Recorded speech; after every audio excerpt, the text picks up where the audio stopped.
along to Table Talk Show with me, Nikki G the Voice, this Saturday for our first show for the season. This is a highlighted special, so keep it locked.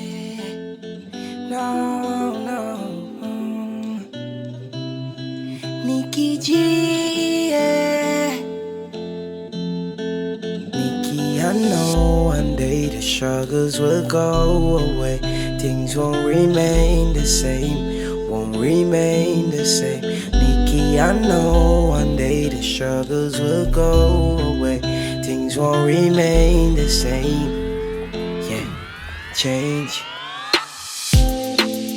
Nikki, you gotta leave a few ones down anytime you start go up. Enough of them who you call friend will switch up when the time come. You better watch the road where you're walking and careful who you call friend. Nikki, say what the road where you choose, and what the things that when you say no.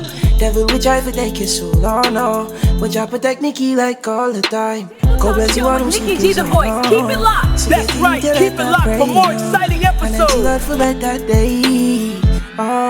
Nikki, I know one day the struggles will go away. Things won't remain the same, won't remain the same. Nikki, I know. Blackman, and you're tuned in to the Table Talk Show with my girl, Nikki G the Voice. Table Talk is now in session. Now in session. Now in session. Listen. Hello, everyone. Welcome to Table Talk Show with Nikki G the Voice. Here you have a familiar face.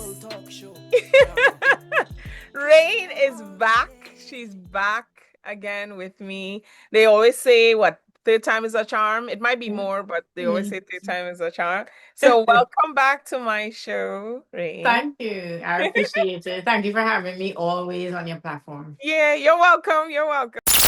Looking for the hottest Caribbean vibes? Tune in to Island Vibe Philly Caribbean Station. Non-stop compa. Soca. She said never again, Reggae and Afrobeat.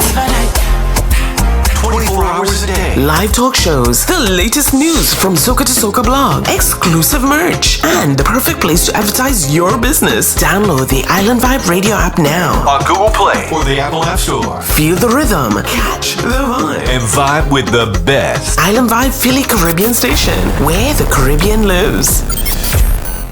Yes. So tell them I'm ready to play. I must take a jump and tongue. Oh Lord, tell them I'm ready. I'm ready to cross the stage, take a wine, go down. Take a wine, go down. You may steel and the brass, the oil and the mass. Take a jump on savannah grass. Could be rain or hot sun. Paint me down if you want. It's like I'm born to be a carnival, baby. A carnival, baby. Time to free up, lose control. All from east, west, north, and south, we gon' meet on the road. To a regular scheduled program. Table Talk. Thank you for tuning in to Table Talk Show. If you just tune in, I'm here with the Rain Blackman, Music Rain. Thank you, Rain, for coming on to Table Talk Show. Welcome. Her handles is music_rain. As I said before, if you just logged in, go to YouTube and you listen to all her songs, and later down the line you'll hear more of her songs that we'll be playing on rotation. Yes. All right. So Rain, Yes. now, so I want my listeners to get to know you a little more. If they haven't seen the first, the second, or the third, this is the third or the fourth.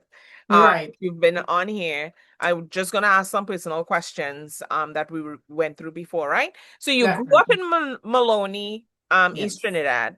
Yes. How did that environment shape your artistry? Wow. So I feel like, I don't know, ever since I was going to Maloney Government Primary School, they used to have these calypso competitions for these students. Mm-hmm. And I felt like I was a big writer back then. And I was just to write and enter, but never place. But I still enter every year because I don't know, I love the culture so much. And then I remember they will have the artists come to the school, right? So I'm in primary Mm-hmm. school and I'm watching like Denise Belfon and Crazy and Ghetto Flex, Rest of Soul, and all these artists come to the school and put on a little performance for the kids, and I just love it. And um, I would say I grew up in building too, Maloney. My building, the building I grew up in, have so many like artists, right? Like Mm. surrounded, yeah. And producers, and they're just so talented.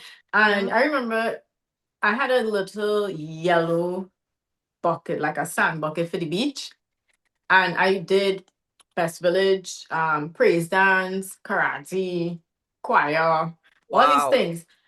And then I would have the little girls in the building, my friends, get like the biggest, flowiest skirts. And I will teach them some, Best Village dances. And I would be beating on my little yellow bucket. And we will put on little concerts with the neighbors in front of the door and stuff. It was so funny. But they're singers now, they're producers, Mm. and some of them are soca artists, some of them are, it's wow. That is nice. Your bio mentioned using music, especially soca, as an escape from life's realities. Can you talk about that some more? Oh, well, sometimes when you feel like, oh my God, you're so overwhelmed with a lot of things, nothing can calm you down like music. Like, Yeah. once it hits you, you feel no pain, as the late great Bob Marley said. And you just go into a free up, like, you're not studying anything. Especially like you're cooking, you're playing soca, you're whining. Food taking long. Hey, I having a party in here. Like, That's me. I drive in and yes, then you're depending on my cleaning. mood, yeah, Hmm. music. Yep. Yep. Yeah, definitely. That's me for sure. For sure, for sure, for sure. You have a bachelor's degree in legal studies. How has that helped you navigate the business side of music? Yeah. One, I tried my very best to make sure everything is on paper. Mm, Contracts away. Contracts. Oh, this is the splits. Okay, it's in a contract. I will sign my portion, send it to you, you sign your portion, send it back, the deal is sealed. yeah. Um, because I think like we tend to forget the admin part of it all and the business Mhm. part of it all. And it's not just about you have a song out there, and there's a lot of things that a lot of us didn't even know when entering into it. So you learn as you grow. Um, True. but where contracts are concerned, yeah. Do you think Caribbean people kind of falter in that where we shy away? I know you mentioned it before, but just to elaborate on it, do we shy away too much on contracts? That's why maybe that's one thing that we lack in order to go Mhm. a little further, as opposed to what R&B and hip hop might do.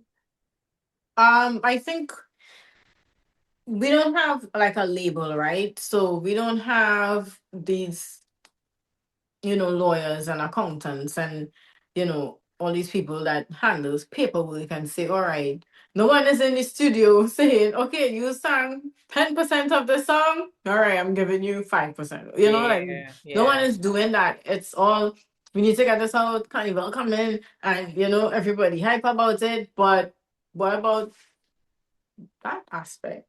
No one really is speaking on it, right? Yeah. And I don't really ever hear people speaking on it, you know? And True. then it is so that when we are dealing with producers, writers, and so on, and we Mm. bring it up, they're like, oh my God, yeah, yeah, let's do that. Like, I like that. It's like, wow, what do you all be doing then? Yeah. But do you think now that you know this process, could you see yourself later down the line probably educating people about what you really need to do in music? Or do you think that's not your position? You would probably just do it for yourself unless No, somebody comes to you and asks you for advice. yeah, I always if anyone I'm speaking with anyone on their projects and stuff, I would say, okay, y'all agreed upon splits. Like you don't have to tell me, but y'all agreed upon that. Yeah, okay, well, make sure you have a contract. Make sure you get it in writing. Make sure you put your stuff down with cut. Get their IPI number. Like put all these things down and then even with that, like I have songs that I have out there that I'm just waiting for these people to sign. Could you just sign? Like why? It's all drawn up. Just sign. Like we agreed on it. I keep my receipts. I have the checks. Just sign. I think people are just scared when they hear signature, they're scared. Like they don't know But like why? accountability, I guess. Right. Yeah. Mhm. Yeah. Mm. Hmm. You started writing songs back in 2014, quietly filing notes. What has happened to your life at that time? What In was happening 24 in your life at that time? in 2014. Yes. Um whoa. Oh, just okay, so In 2014, I was mostly up by the late Devon Matthews studio with Anson and Nebula 868, Mm, Shroud. No, Shroud wasn't there. Pretty, Jabulani, and just vibing and getting a feel of how they work. And so if I hear a beat, I'm like, I could write something for this. And I just write. And I had a whole notebook just writing. So I just felt like I could do this. Yeah. And that's what was happening in my life back then. So funny enough that you had mentioned his name, right? One big milestone was working with the late Devon Matthews. Um, what did you learn from that experience? Well, And that I I think could, it's under No Killjoy. yeah, the no, it's the Yeah. song was No Killjoy on the Feel Good Rhythm. Mm, mm, That was produced by Anson Sobro. And Pretty and I both wrote the song. He had the hook. I was more of a person to do verses. I wasn't too big on hooks. mm, um, I learned a lot mm. because after that, I learned that okay, you could just write about the song was basically written about on what he was dealing with at the point in time in his life, right? Yeah. And I was like, well, you could just basically write about what you're dealing with in life, like R&B singers do, right? Yeah. Yeah. Um, Same. but it's how you bring it across. And then it just had me like, okay, let me keep writing. And then he would also give his um support advice. The study people, do your thing. Like, why Hmm. is it long on these songs? Like, stuff like that. What is the longest have you sat on a song? Like sometimes I hear people say 10 years, 20 years. That song, well, I shouldn't say 20, depending on the age of the person. But it's Yeah. like you find people say that song was there, I was pondering on it. It's been like maybe 6 years or whatever the case is, and now Mhm. I'm bringing it out. Do you ever do that? Like, how long do you usually let a song sit? I sat on I would say about 2 songs for 3 years. I'm sitting Mm. on songs right now. You have a whole file. Yeah, I mean, when I look, only like when I put songs out and I'm adding them to my folder, I'm like, oh my God, I got all these songs. Like my husband was compiling a folder for me the other day. He was like, oh my God, you have all these songs like Wow. released. And then I was like, yeah, and then the ones that just there, they're not released, don't touch them, They're just sitting there. Music doesn't waste, is what I was told. True. And I rather sit on the song so it could, be a good product when it is time to put it out than just rush and put it out. Mm, Yeah. very easy. Um, so Rain, I know before we talked about, giving people advice and people who are coming and stuff like that. What other, let's say 2 or 3 things, advice, being that you're in the music industry, for upcoming artists, what other advice you might probably give them, being that you've been in the industry for a while? One that I've heard that I've been running with, no one owes you anything. Put in the work. Do not sit down and wait for anyone to bring anything to you because it's not probably not coming, right?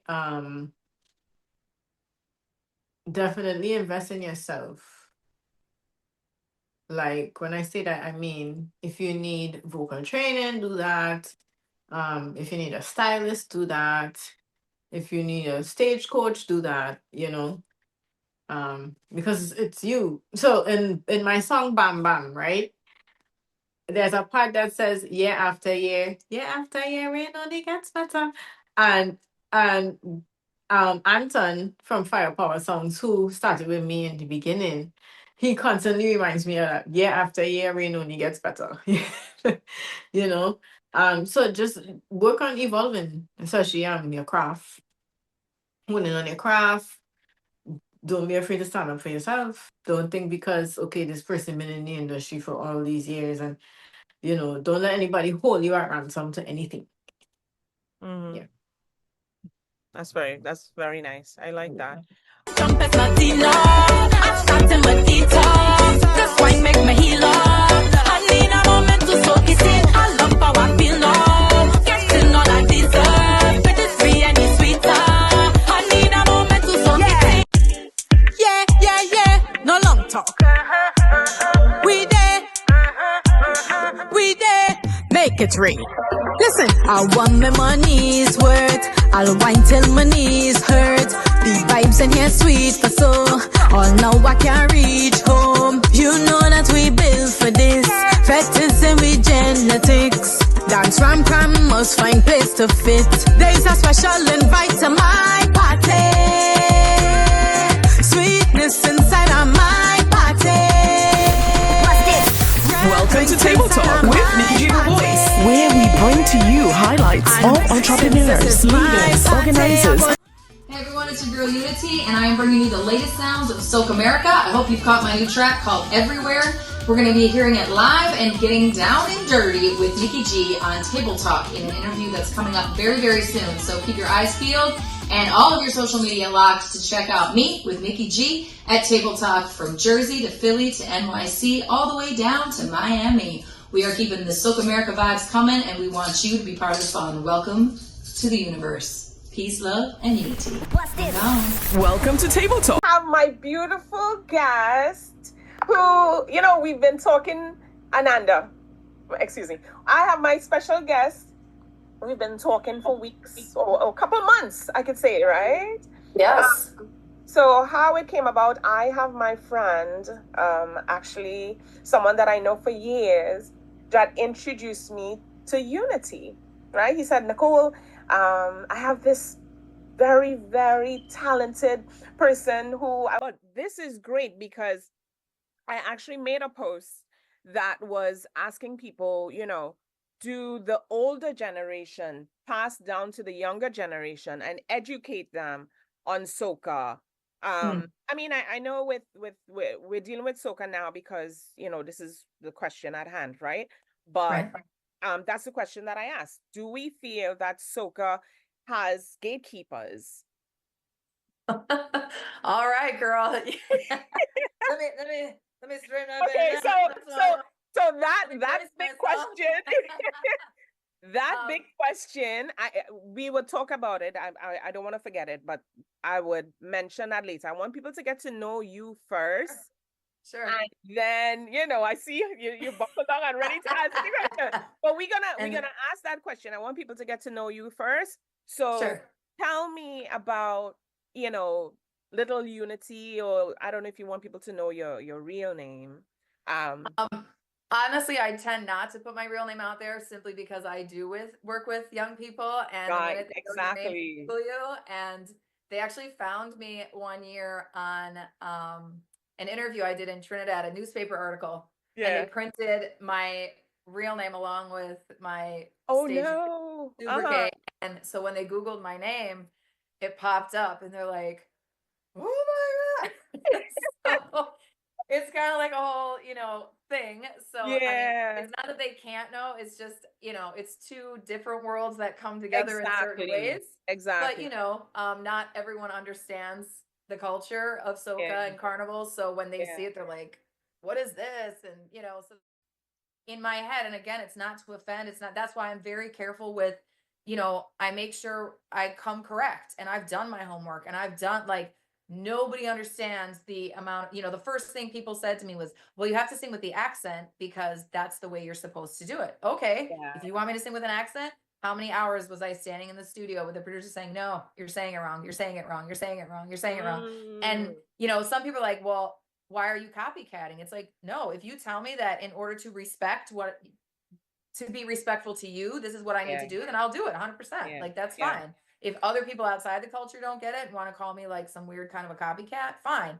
But I've never claimed to be Trinidadian. I've never claimed to, have any connection to the culture other than what's been presented to me. And I was asked if this was something I wanted to do with someone from Trinidad who's trying to expand the genre. This is not a, teefty ting. It's not happening. Like, I'm not there to steal anything. I'm just saying, why can't everybody know about this? And unfortunately, and again, I'm going to be very careful when I say this because I know people get upset, but I didn't know what soca was in my tiny little town in Wisconsin. And there's still tons, like, Carnival has made huge advances as far as where it is being displayed and enjoyed. 100% cannot argue that fact at all. Yeah. But if you look at the demographic of people in the audience, Mm-hmm. it has not expanded beyond either the diaspora or people very familiar with the diaspora or people who are related to the people in the diaspora. Like, it's still a very interconnected thing where people need to understand it before they can get into it. So what we try and do is try and say, if we present the music in a way people can hold on to that don't know anything about the culture, and then they get into it, then you can say, hey, guess what? This is where it comes from. This is what it's really about underneath. And if we can do that collectively, and I know all the artists are trying to do it, and as they should, everyone wants to push it and expand it and grow their audiences, and they're doing an amazing job. I'm not saying there's no other people getting on board. They are, especially within the last 5 years. They've because it's in really, China, it's in exactly, Japan, Hollywood, it's right, everywhere at the moment. You're right. So but you wanted to expand beyond just the carnival. Right. Well, it's sort of like, again, it's kind of like trying to sell because it's so festival based. Excuse me. It's so festival based. So it's the equivalent of saying, I want to sell Christmas 365 days a year. In some people's minds, Christmas is one time a year. It happens once. And if you're not Christian, have a nice day, and that's okay. That's your culture. Of course, I'm not going to be like, well, what's your problem? Like, no, like, I get it. But if you're saying, if you're saying you want it to grow, you have to meet, working with kids and working with, people that don't always understand what I'm about and think that I come on this crazy ulterior motive of like hate and domination and theft, like, whatever their expectation you or their please everyone. That's exactly the line. You exactly. can't please everyone. I've heard your accent. I think you were performing in Miami, in Tampa. Right. And I heard the accent. I was like, it was very heartwarming to hear someone from a different culture come in, be able to put some twang into it, put your in your twang in it. And then too, some people do not understand the language. So thank you so much for being on my show. It definitely has been a pleasure. Your music will be in rotation, as I said, on our platform. And I wish you all the best. Just give us your handles again so people would know where to reach. Just go to Unity, youni-t.com. Everything's there. A partridge in a pear tree. You need it. It's right there. Everything. Booking, social media, email, contact, music, bio, more than you could probably ever want in your life of Unity is there. So hit that and you'll find me. And I have to say thank you so much, Nikki G and Table Talk and Island Vibes for having me, because not a lot of people have ever taken the time to talk to me for this long about so many different things. And so I appreciate you allowing me to be heard and state my claim and state my piece and know it's all good and all love. So thank you very much. And everybody watching, thank you for taking time out of your busy Saturday to listen to me flap on about everything.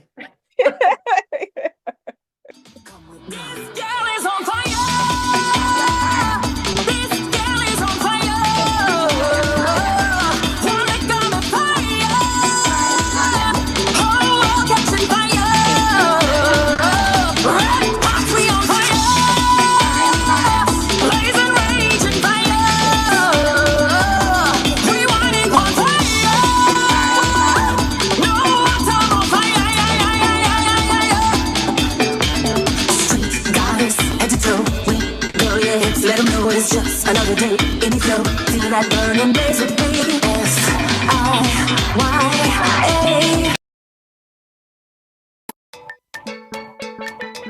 Vecino trabajando en Navidad. Sí, militar, cubero. Unity, soca para. Bring out something I'm passing. Bring out something I'm passing. Oi, oi, oi, oi. Oi, oi, oi, oi. Bring out something I'm passing. Bring out something I'm passing. Merry Christmas and Happy New Year. Hey guys, this is Smitty, representing Stable Entertainment, and we're going to link up with Nikki G, the voice, on the Table Talk Show. Right? We're gonna talk about music, life, and all kind of thing. Alright? So tune in to the Table Talk Show. Grr. Table Talk Show with Nikki G, the voice. Welcome to Table Talk Show with Nikki G, the voice, on Island Vibe Radio. We're also on Apple iTunes and all other streaming platforms, podcasts, YouTube, and so forth. You can add us on Instagram, and as you can see, you're already on YouTube. All right. I have my special guest. Oh my God, this is in the making. Like Long time. we had a show before, right? I will put the link in the bio for you guys to see. So we had a short interview. It was very entertaining. Smitty always have his gems that he's dropping. But let me fully introduce my friend. I consider him to be a prodigy. Like, he's very well skilled in what he does. He's a producer. He's a drummer. He's also a family man. He's a father now. She's going to be one very soon. And, I just want to say I'm super proud of you from the get-go. I'm really proud of you. I was looking at our, the history and trying to get a feel of everything that you did in the past up till now. And I'm like, 11 years, Smitty, has gone by so fast.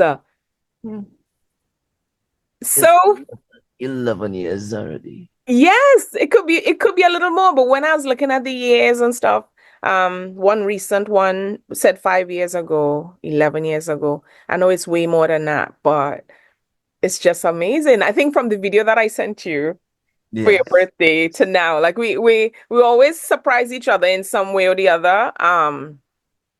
Smitty has taught me what real friendship is, like the nitty-gritty of it, and that's why I think I like coming home, because my grassroots friends are there. We talk about Trinidadians, but Trinidadians just have this passion and this love. I don't know everybody gets to see it, but other things get into the mix when you look at the country. But the people as a whole are fascinating people, So Smitty, how's it going so far? Carnival is on its way very soon, and I know you're a very busy man, and I'm very grateful. I know you had said yes to the interviews a few months saying that Saturdays you'd be available, but it was just for us to coincide time and so forth. So how has it been? It's been really cool, It's been really cool, and again, thanks for inviting me on the platform. This is long overdue, but I would say everything in the right time, man. You understand? Because 3 weeks ago, I probably wouldn't have the information that could have share with you today. So Oh, as I say, you know, timing is everything. am I getting But like a first release type information thing that nobody knows, or? you could. I think you could. I think you could. All Yeah. right, so But I would say is because everything here cool. Tobago Carnival, just finished there. So it's yeah, like, all right, yeah, all eyes on TNT. Sorry, yeah, well, all eyes on Trinidad. um Carnival. yeah, So I again, this is how it is, from since I know it. Every year you're going straight down, you're going yeah. right down. So the work never really stops. I mean, we will take breaks to enjoy what it is we could enjoy. Yeah. Um, but right now it's just preparation mood. So that's where everything is right now. Okay. Preparation and releasing.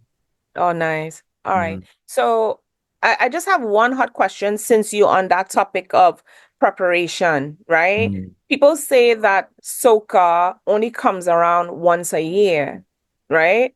Um, could you explain to us the process of that? And then I would go into history and so forth. I I don't know if I could agree with that, because soca. I mean, probably that was something before where Mm-hmm. you could only hear soca music a certain time of the year, which is okay. Let me see, the launch of carnival season, Mm. September. Go straight down to Ash Wednesday, and then after that is like, hey, reggae, dance, or hip hop, whatever, pop. Yeah, yeah. But I think that we evolve, we come a long way. Now Mm-hmm. we in soca throughout the year now. Even if it is after, like, even if a DJ playing a DJ playing like pop, Yeah.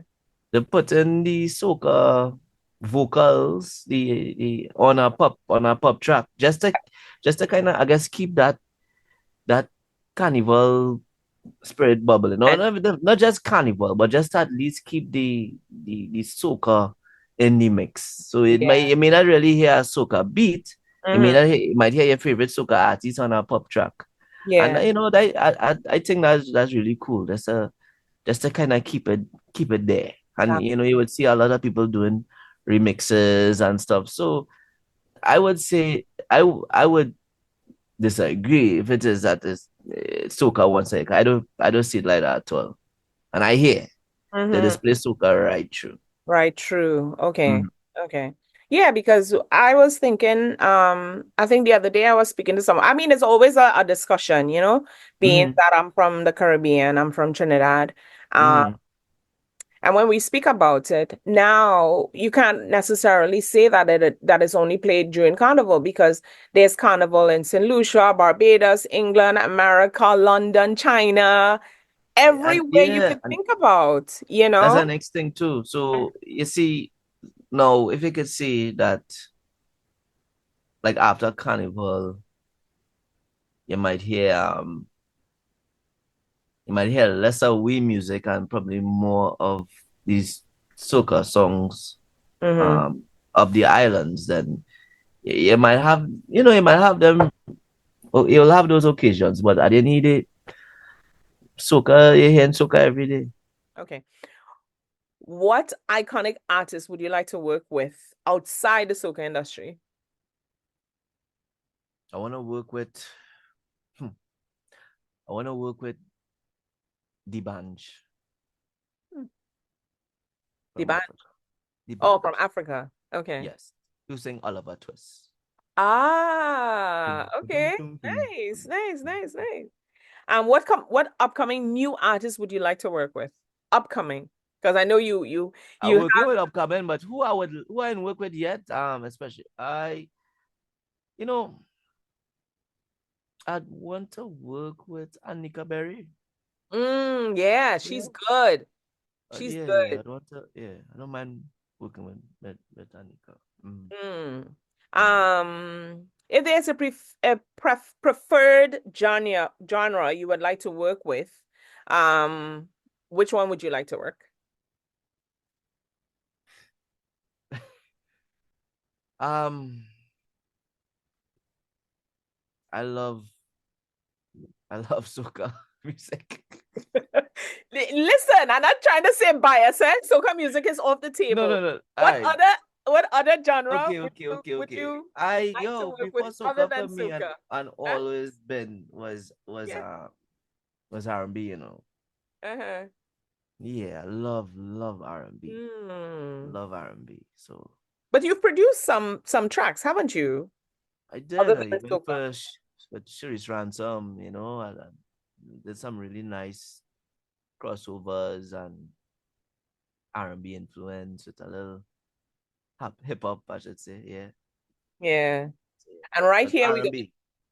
we're gonna interject a couple of songs so you guys would hear it. Yeah. We take a quick break and I'll come back with my rapid questions. Yeah.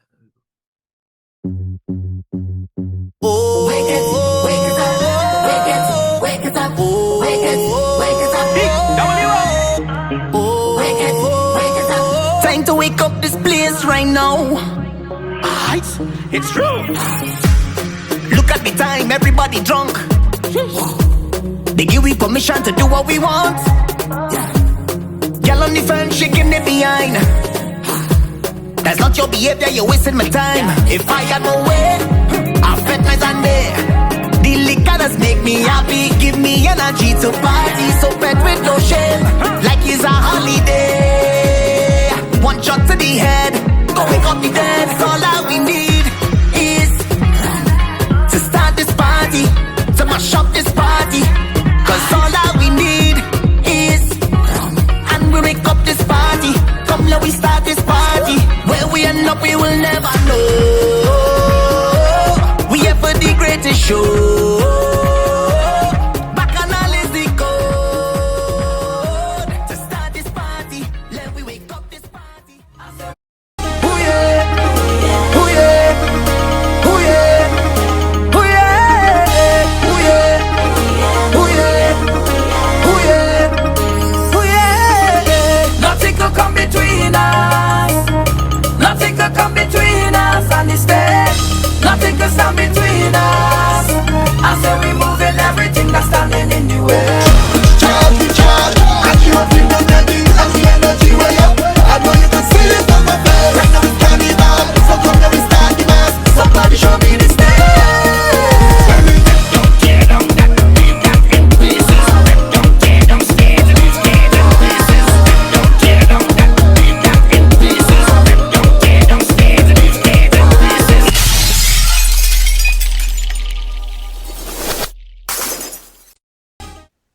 All right, we're back to the final few minutes. The time went by so fast. It really went by fast. I know when I was speaking to Smitty the last time, or anybody, when I tell them it's 2 hours, but it really goes by quick. By the time you blink, it's done. You know what I mean? So I want to thank Smitty. Thank you so much for being here on my program. We're gonna continue the Finish Rapid Response, but I want you to tell everyone where they can find you on social media, your social handles, and if any artists want to work with you, where could they find you? Contacts and so forth. Yeah. You could get me on across the majority of these platforms. So for like Instagram, it will be Smitty Smith, X, Smitty Smith, Facebook, Smitty Smith. All right. Even through Star Blue Entertainment page as well too on Facebook or on Instagram, and don't get that confused. Like yes, if you want to work with me, but really and truly you're working with Star Blue Entertainment. So when you could reach out to info@ starblueentertainment.com, right? And that's Star Blue without the E, right? So Star Blue Entertainment. Very nice. Very nice. Okay. Cool. Whenever Yeah. you're ready.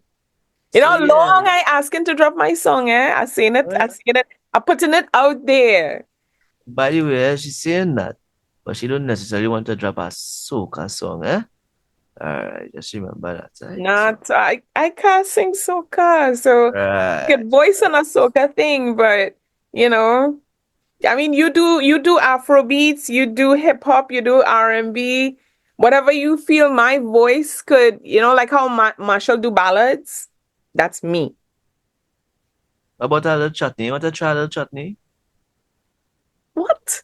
That's me. Look at that, because I actually play for a chutney band by the name of Rave the Band.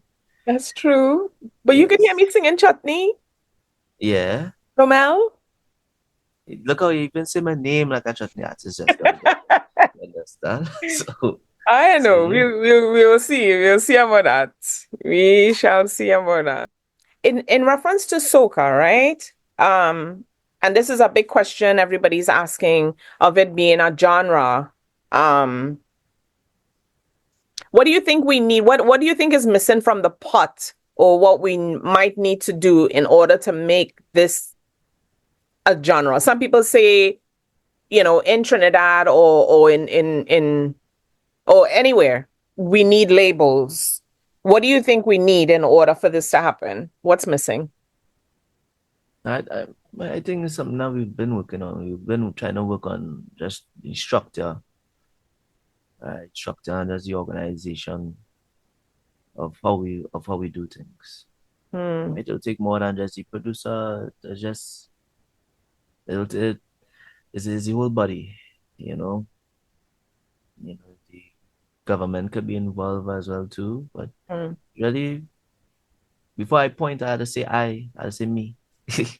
True. So It has all to of us start have with a you. all of us have a part to play in it.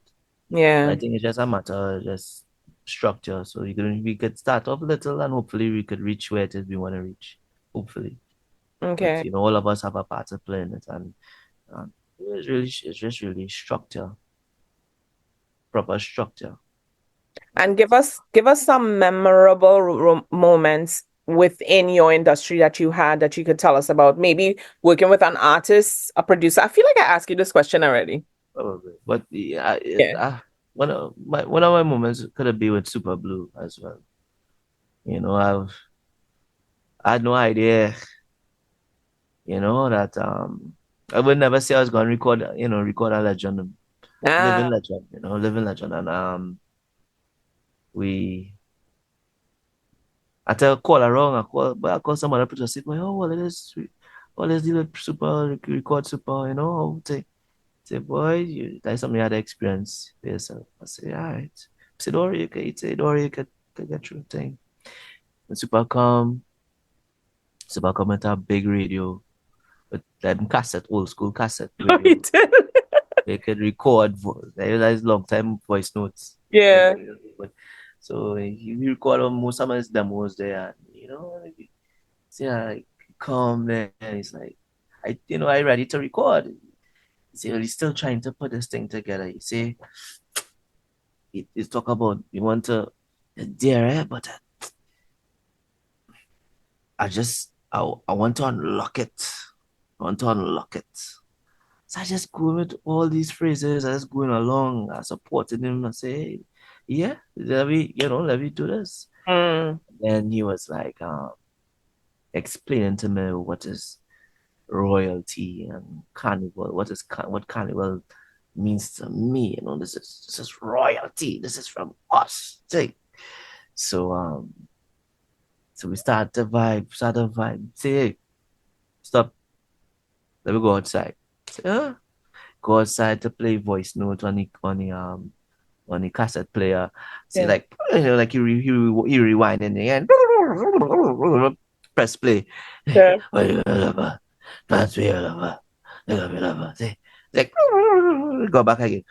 Carnival, you're royal. And then he come back inside and say, right, let me record.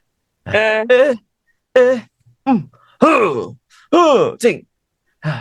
Why don't you love her?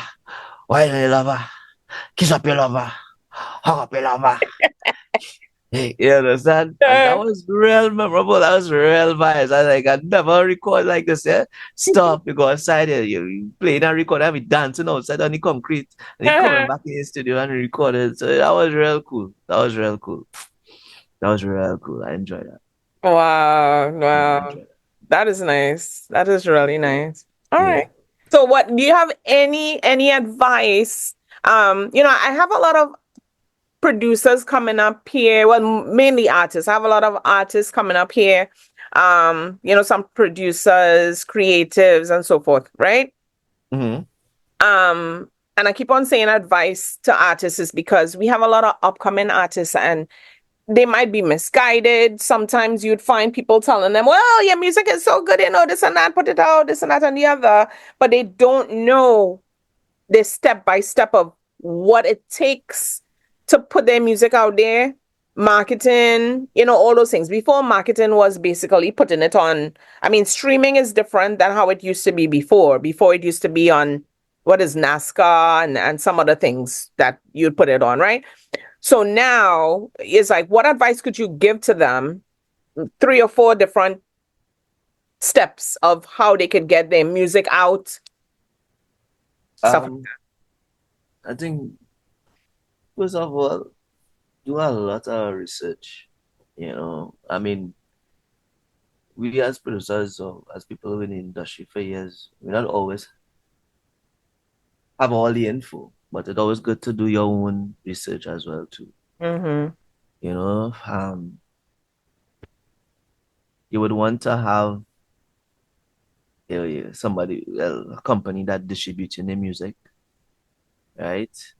You'd want to also have some kind of legal covering over your music. So my advice is to have your stuff copyrighted, and so if you're from Trinidad, you could use cut, even could use BMI outside or ASCAP, right? And also just try and speak to people who have the experience in it. I mean, I wouldn't trust it have so much to really, it have a lot to share, right? In terms of when it is you're now gonna do either your first song or your first release, but you have to put a lot of things in Yeah. place. Your marketing, how you're gonna execute, right? Your budget is so important. So important. You need to have a budget. You can have all the talent in the world, but and feel like no, it's not. You need to have a budget so that you could cater for all the aspects in releasing and even before you release. Yeah, you have studio time to pay for. You have mixing and mastering you have a lot of things to cater for. And even if it is your bypass, let me just say, you record a song already and you have your product in your hand. You still had to go and organize to get your song on a platform to distribute to all the streaming platforms from Spotify to Facebook, Apple Music to like it's a lot to really put into it, and it's have no shortcuts like that. You had to put in your work, and you yourself have to get just be able to do your research and get the information. Yeah, and it's an investment as well. Some people think that A huge, because at the end of the day, look, streaming, look, we have, all right. So even with streams like Spotify, you based upon who you distribute with, you get paid every month. And that payment literally is like a salary. And you could determine what you want your salary to be. I just saying, at the end of the day, you're coming with hits.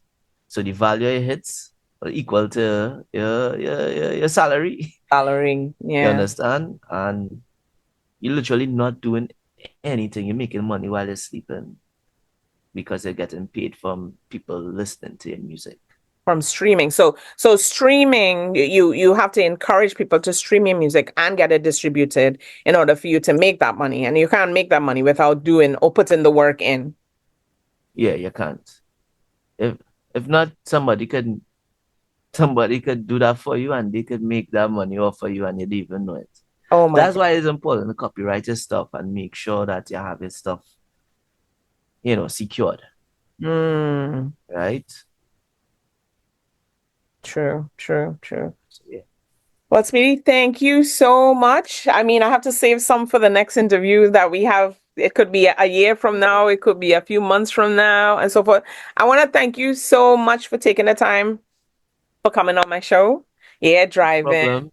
You're not busy. Nah, I'm We busy. I'm focused gonna be today. busy now. As soon as I finish, that's it. Watch that. I know. Watch that. It's a lot going on, And this man, the work hours that he has, it's late. It's morning sometimes. It depends on the time of the day. So it could be early in the morning until late night, or it's late night until whatever hour. You know that I calling you. Yeah. I said, I called you. Remember, all after 12, yes. On my way home. Me falling asleep. You understand? Come on. And that's what friends are for, So yeah, I appreciate make sure and go stream Smitty's music. Just put Smitty Smith or put Star Blue. Entertainment. Is entertainment now or production? Anyone you could use. Any one of them, right? So you could get all their music on YouTube and all streaming platforms. Okay. Definitely. And leave you guys with some music as well, so you could enjoy. And I want to thank you for tuning into Table Talk Show with Nikki G The Voice. Add me on Instagram at Nikki G The Voice, and also Table Talk Show, which is on Instagram, YouTube, and my webpage, Nikki G Media. Nikki G The Voice is also up, so check that out. All right, take care and keep it locked. See you. Pretty without makeup, all when you're yawning. Like a split from a separate wine. On my body stay high. On my body stay high. On my body stay high. When you on my body stay high. On my body stay high. On my body stay high. On my body stay high. When you on my body stay high.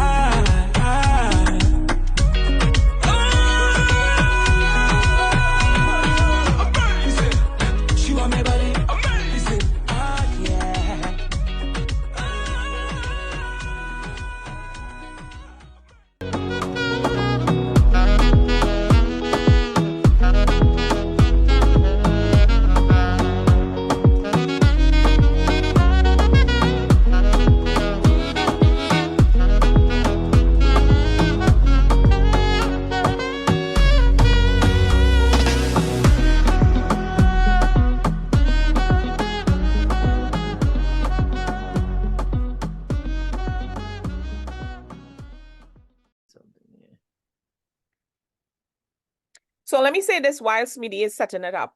The reason why I was able to jump on, his EP is because, if you guys don't know already, I do voiceovers and I do artist intros, DJ intros, and all these good stuff, So as a voiceover, you get to do station IDs and so forth. So because I was up and coming at that point in time, Smitty was like, Nikki, you know what? I want you to get on this EP and you could get your exposure into doing artist intros as well. And that was a major thing because of the artists that he has on his roster. So that brings me out as well as voiceover artists who do intros for other artists. And since Smitty did that, I had other artists that, did the same for me. So here we go. Boy, why are you watching me so? Why you think I'm watching you so? Feelings, ooh, I get you feeling. Pretty with another one. Cause I can't deny when you whine, I catch feelings. I try hard to fight all my might in not leaving. Should I hide from the truth or reveal it? Cause I can't deny when you whine, I catch feelings. Whenever you roll.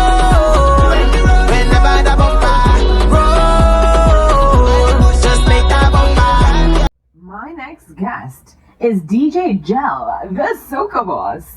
DJ Gel is an international soca DJ known for his tagline, The Soca Boss. DJ Gel is focused on his mission to take soca music global. Stay tuned to Table Talk Show with Nikki G The Voice on islandvibe.net. Where's the scene on there? It's DJ Gel, the Soca Island. The DJ Gel! DJ Gel. Welcome to Table Talk. So taking you back to the first time you started liking music, right? What made you pursue, I know you did marketing and stuff, but what made you pursue the career of music? For me, it was really my mom. My mom used to throw a lot of parties. She was also a part of, for those who do remember in this interview, Island People and Poison. She would help out in the mass camp and do things like that. She'd also make mass in New York too, and the West Indian American Day Parade, aka the Labor Day Parade, was more prominent. And then she'd also do the All Inclusive and other parties. And when I was younger, I would always accompany her. But most times when she's setting up or dealing with food or dealing with whatever the case may be for the event, I'd always be the DJ. So I'm always fascinated with why they mix certain songs a different way. This would have also been during the time of CDs too. Okay. So I would have to watch how they actually really transition songs because we were just on the cusp of bringing laptops into the industry. Okay. The laptops weren't as prominent yet. People were still using CDs. So the likes of Back to Basics and all them Denon thing. And that's kind of where I started to learn. Chaotic as well in Trinidad too. That's kind of who, learning about those things before they transition to laptop. And laptop is actually when I started DJ. So. All right. We're gonna do some, how should I say, fast track questions, because let me tell you something. There's so many things that I want to ask you, and I think I'll probably have to do a part 2 or something like that, because your bio is so eclectic and there's so many different aspects to you. Because we didn't even talk about the business of music yet. Like, I think that's the biggest thing we need to talk about. But and I wanted to touch quickly on Killer too, if you'll allow me. Sure. I was talking all this madness on Instagram Live about how his music wasn't playing in Trinidad and Tobago. Maybe because he wasn't on the ground, because for those who don't know, Killer had to leave Trinidad. Yeah, he's in the US right now. And he can't go back because of whatever asylum situation he has, or what I think happens is he overstayed. I don't know, there's a talk going around, but we know he can't go back, and he said that on the live already. Okay. Killer's music was playing in Trinidad, Riot especially, and then his second one, which would have been the Spanish song. Those tunes got significant airplay, even on the Mafia station. We own the Ojo, right? It got a lot of play on that particular station. And for him to say these things, I wanted to know what he was listening to, because I listen to radio a lot. I also check the streaming a lot. And even on the road and parties, Riot was playing. Because for those who don't know, have another song in that rhythm with Riot that Nyla has, the Round and Rosie, that got viral on TikTok. Yeah, it did. It was playing. So for him to go and do that, and I mean, he later then admitted that, oh, well, I have to stay relevant. But you can't do that at the expense of the industry either.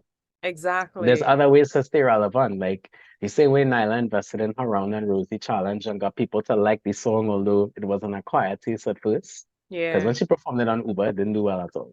But now everyone loves the song because of the challenge, especially the girls. They love to do the side to side, the up, down, side to side, in the middle. Yeah, she's been having them do that, yeah. The marketing behind it was genius. And I think that Killer and other artists like Killer need to really think about, yes, you could blame the Mafia, but you still have a part to play in it too. With the amount of people who would have gotten through without any radio play, especially the Trinidad dancehall artists who don't depend on radio, they get through. You know why? Because they found other ways to get their music heard. To do them, yeah. All right. So how are you strategically able to have these major platforms under your belt? So why I'm saying this, it says DJ Jal is an industry through leader, right? He's worked on several campaigns with digital streaming platforms such as Spotify, Pandora, AudioMac, to grow the listenership of soca music from the region. So tell us about this. Right. So honestly, I don't even want to say it's luck, because it has really been strategic and true. So the content I would put out, especially the video you watch with me and the Soca Mafia, and maybe another video about tracklist, Yeah. I would have positioned myself to be an industry leader because I know a lot about soca. I've been studying it since I've been 12, 13. And it's funny, I've always had this knowledge and I didn't know where to put it. So with all the interviews I would have done, I would have taken the clips and put it, and somehow that would have gotten the attention of people at those companies, at AudioMac, at Spotify, at Pandora, at SiriusXM. Because Okay. when they're doing their research and they're looking for talent and they're looking for experts, no one was doing it. Dr. Oh, J is one, but Dr. J didn't have the marketing behind it. So okay. when you're searching online and you're like soca, top soca DJ or top industry leader in soca, I would come up because the same thing that you just read out there is on my website and on the YouTube and on SoundCloud. So it would pop up as the number one thing on the search. So that in itself is strategic.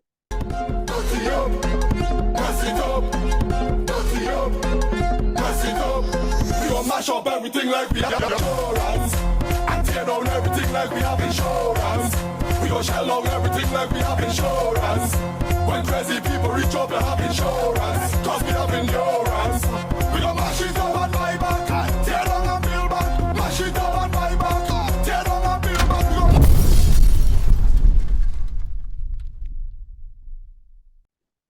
Welcome back to Table Talk Show with Nikki G, the voice. I'm here with my special guests, my friends, I could even say my advisor sometimes, because sometimes he'll give me some really pertinent information and, give Yeah, clues I and think stuff. I even helped you start the podcast. You had reached Yes, out to you me a day to did. figure out how to start a podcast. You did, because I was like, how do I do a podcast? Like, how do I get? And it was so simple, Another thing you told me is like, Nicole, why don't you use your voice when you're making your posts on Instagram? And I'm like, Yes. I Yeah, don't know. because that's what you're selling. I know That's your exactly. service. And now that I'm looking around, now that I'm looking and I'm seeing, they say like, success leave crumbs and so forth. So I when you don't have people in your industry around you, so it's kind of hard now. You're basically the leader in your own industry. You know what I mean? Yeah. So I mean, I still surround myself with smart people too. Don't get tied up. I mean, you would have met me when I was working for Colette. I mean, that wasn't a yeah. mistake either. Yes, I was working in a restaurant, but I was doing a lot of other things for Colette, like marketing. Yeah. And I mean, up to this day, she still is my mentor. Like, we talk almost all the time. And it's good to have people who are smarter than you. You need that. Because Yeah. otherwise, you ain't gonna learn nothing. If you continue to surround yourself with the same old people who are not where you want to be, or I don't want to say don't have a level of success, but haven't ventured out to do what it is you want to do, whether it's entrepreneurship or entertainment or anything, then you will be very limited in what you can do. That's So true. it's always good to surround yourself with people who are smarter than you so you can learn. So is there anything that you want my audience to know that I haven't asked you as yet before I go on to my game? The only thing I would really want the audience to know is how important it is to support people within the Caribbean community, whether you live abroad, like in New York, Florida, Toronto, UK, or even if you live in the region, how important it is to support your creators. Because for those who do this for a living or who it is their bread and butter or whatever, without your support, it makes it very hard for us to do what it is we need to do. And I know everyone looks at it like, oh, well, he just there having a time, but there's actual money and investment that goes into it. Like you, Nikki, of course you know this. Equipment's not cheap. Microphones are not cheap. Nope. DJ equipment is not cheap.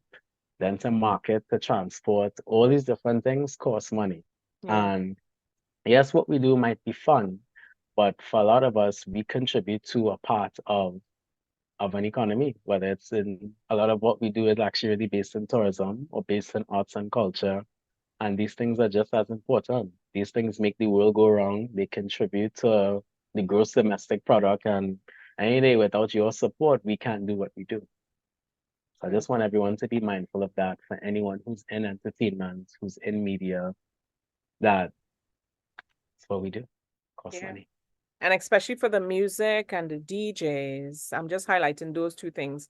It's like stream, share, click, like, all those good things. It's free. Even if you can't afford to support us, it's free to do a Instagram story. It's free to share. It's free to do those things. And it goes a long way. You won't believe. If heaven had a gate for you to walk to, what would you like God to tell you? You've done good, my child. That's how I imagine it happening. Oh, so you want him to give you no, that's not self-praise, but you want him to praise you. I mean, that's how I imagine it happening. I don't know if it will happen, not way, but okay. But would you like him to give you any advice or future thoughts or anything of the sort besides like saying you've done a good job? Well, if I'm going to the pearly gates, what advice you have for me up there? I can't come back down. Okay, so let me clarify this. If it had a gate where you could walk to, you don't have to be dead. You're actually walking there to get advice from him. What would it be? Or for him to tell you something, I should say. I guess what I could do better, or who I should help next. Because I do realize God sends a lot of people, and then he sends me to help other people. So I realize that that's a big thing. Plus this. Welcome to Table Talk with Nikki G the Voice, where we bring to you highlights of entrepreneurs, leaders, organizers, and much more.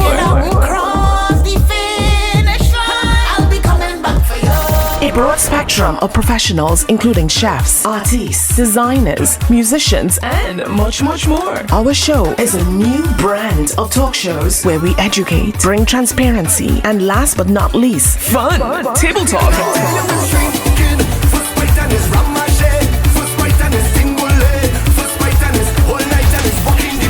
Get ready for our seasons, a roller coaster of emotions, all wrapped into one. Caribbean style. We'll cover our Caribbean roots as well, so keep it locked.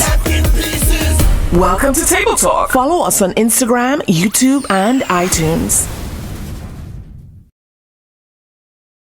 Tuned in to the Table Talk Show with Nikki G. Is your boy taller than? We have something special for all you. The party never done. Bang. Nobody needs and no long as you know, cause you the one I want, you the one I need. We stronger together, baby girl, it's you and you don't really wind up, you don't really line up.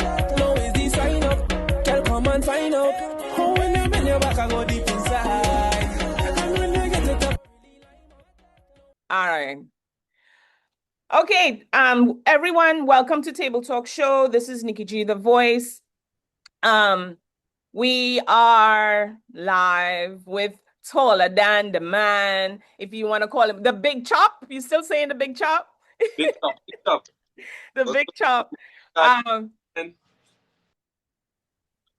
My name is Taller Than, singer, songwriter, performer, visionary, creative. You know what I mean?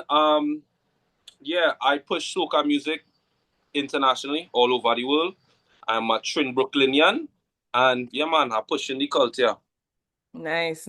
For those who don't understand what a Trin, what you just said. Yeah, no, it does kind of tie up the tongue. I know, I was like, because I got to say Trin Begonian, but it's different. Yeah. Could you explain that to them? Similar, but so it's basically a Trinidadian born in Brooklyn.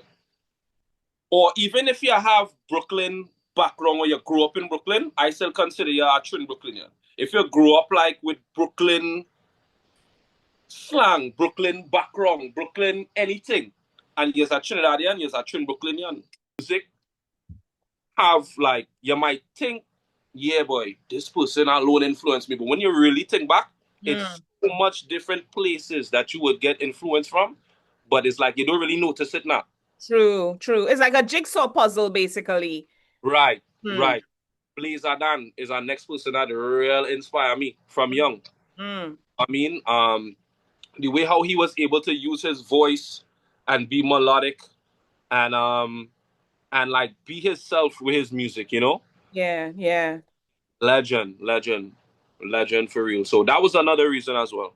Okay. What is it like? Just coming a little bit forward, what is it like in the studio when you're there? What is the vibes? How do you get yourself prepared for a song? I know you're a writer, and we'll get into that. But what is it like on a normal day when you go into the studio? So on a normal day, I will probably have a beat on, Mm-hmm. and I'll probably be going through whatever catalog of beats it is, and something will have to stand out. You know what I mean? And once it stands out, I will say, okay, this have a buzz, and I listen to it, and once I listen to it, I will try to find like a standout line or something. A lot of times it's different ways that is right, but this is like one of the easiest ways that you might, I would kind of find a line that would stand out in my head. Like, okay, this song giving me this kind of, this beat giving me this kind of vibe. And I would probably say a line that have the same kind of vibes, but something that catchy that I could stick on to now. And once I stick on to that, I go in with that for the rest of the song. I go in with that team. You know what I mean? Because a song a lot of times, if you notice, a lot of hit songs, like if you just listen to the beat alone, it's like it puts you in a certain mood. It puts you in a certain feeling. It puts you in a certain time. You know what I mean? In a certain zone. It's like, oh, like, so if you could align your lyrics with that feeling, that's more than just a song that sounds good. That's like a feeling. You understand? Like music have feeling for real. Like it's one thing to have a song that's songing good. Yeah, boy, this songing good. And then have a next thing to have a song that make you feel good. Two different things. Yeah. So, see, the good thing too, I mean, at least with my situation is that I record a lot of my own songs. So I actually record at home. You know what I mean? Oh, nice. Yeah, so that's a luxury, because I tell any artist that's able to that they should do that. Yeah. Because it just eliminates a lot of stress and it eliminates a lot of like problems with other stuff. Now, it's always good to go in the studio and work with other humans, of course.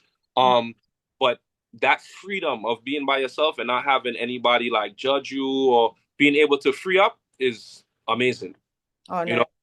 You could just be creative to your full extent.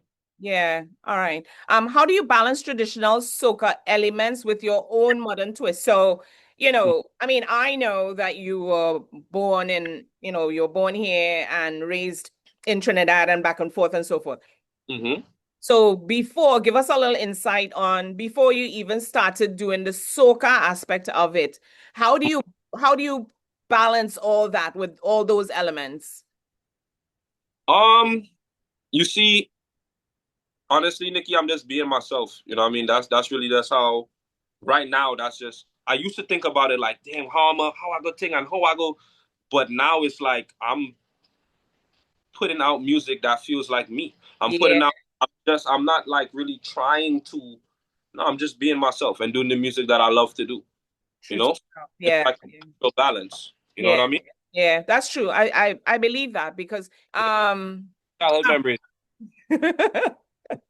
So a lot of your songs, is it from experience? Like your latest song right now, Butterfly. Is that from experience or is it just you putting pen to paper and being creative? It's a mixture of both. Because let's say like a song like Sucker Bag.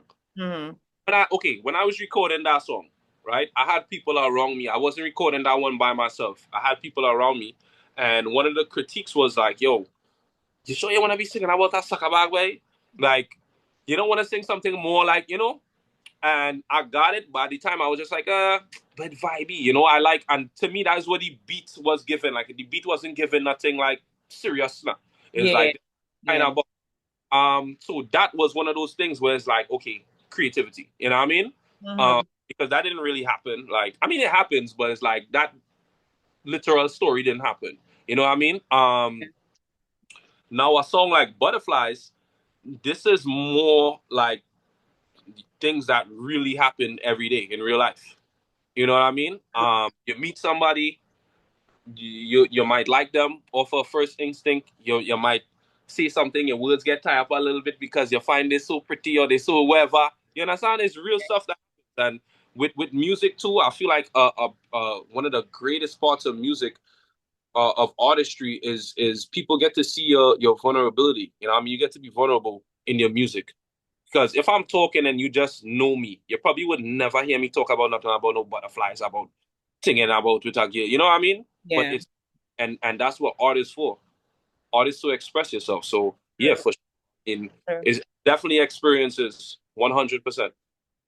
Exactly. You have to, I mean, I'll use myself as an example, right? And I saw one of your interviews where you were saying that you have to put yourself out there. You have to put your content out there.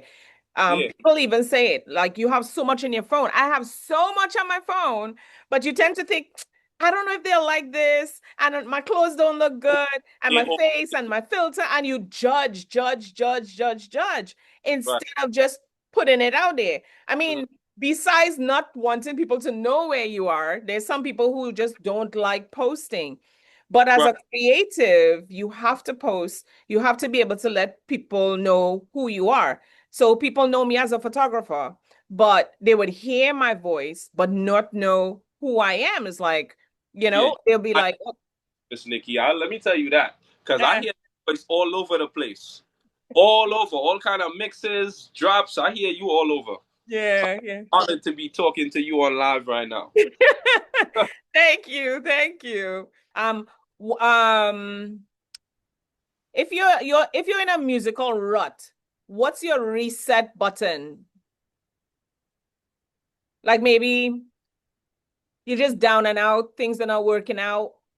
Oh, but I'll tell you what, a lot of my music is about women, so you figure that out. Hey! A lot of my music is about women and ladies. Yeah.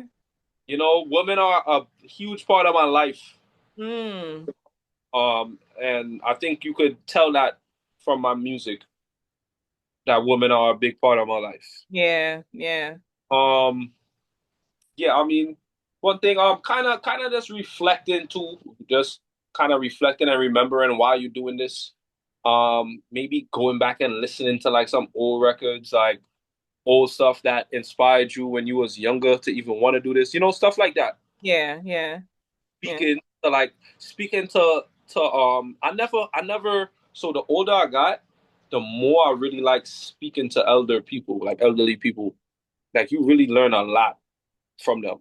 And I like history too. So I like to see, like, I always say, like, if I could go back to like the 1950s or 60s or something, just live for like a week. I would like to live a week like in each decade to just see what it was like. You know what I mean? To me, it's so amazing of like how time progressed. And I feel like in the past 10, 15 years, technology has just like it just zoomed past, because like the whole 100 years before, like it was going at a pretty slow pace. The last 50 years, things just pick up real fast. You don't find so? Yeah, it's changed. It's really changed. And the artists that I grew up on, I'm like, where did they go to? Like, everything's just completely changed. I mean, even though I'm from Trinidad, or like life, like everything in general, like everything. Yeah.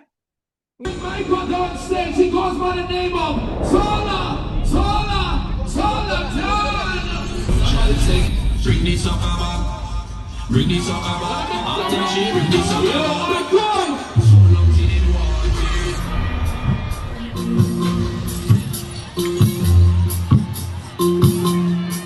Somebody's out of wine coming up. Somebody's out of wine coming up. Somebody's out of wine coming up. Somebody put their hands in the sky like this, woman. Up there, up. Wave like this, wave like this, wave like this, wave like this. Wave through. You the one I want, you the one I need. We strong hard together, and you don't really wind up, you don't really line up. This is stand up. Oh, there we go. How when you're in the I was feeling ill when she come and give me the bunny treasure. Baby girl, we are one. My name is taller than. Looking for the hottest Caribbean vibes? Tune in to Island Vibe Philly Caribbean Station. Non-stop compa. Soca. She said never again, Reggae and Afrobeat. 24 24 hours a day. Live talk shows, the latest news from Soca to Soca blog, exclusive merch, and the perfect place to advertise your business. Download the Island Vibe radio app now on Google Play or the Apple App Store. Feel the rhythm, catch the vibe, and vibe with the best. Island Vibe Philly Caribbean station, where the Caribbean lives.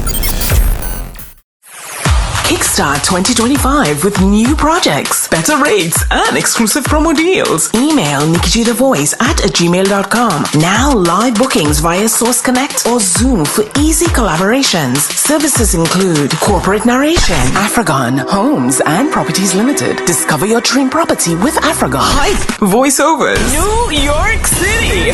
Get ready for the biggest Afro-Carib holiday party. Soft tones, quench your thirst with a crisp, refreshing taste of pure refresh. DJ drops, Canboulay, International, ringtone, lover, pick up your phone now, and much more. Bring your projects to life with a versatile, authentic voice that stands out. Book now for a fresh sound in 2025.